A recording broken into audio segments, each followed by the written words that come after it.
ना गणित रे किसी क्वेश्चन दिटा पचारि मते कहबा। हां पचार। युग्म संख्या कहा कुआ जाय? जे संख्या 2 द्वारा विभाज्य ताकू युग्म संख्या कुआ जाय। युग्म संख्या हमें किपरि जानिबा? जे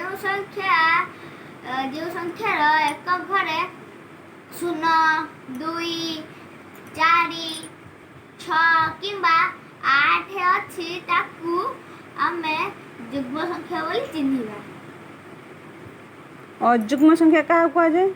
जे संख्या 2 द्वारा विभाज्य नुहे ताकू आमे अयुग्म संख्या कुआ जाय। अयुग्म संख्या चिन्हिबा किपरि? जे संख्यार एक घरे 1 3 5 7 9 अछि ताकू आमे अयुग्म संख्या बोली चिन्हिबा। Good boy.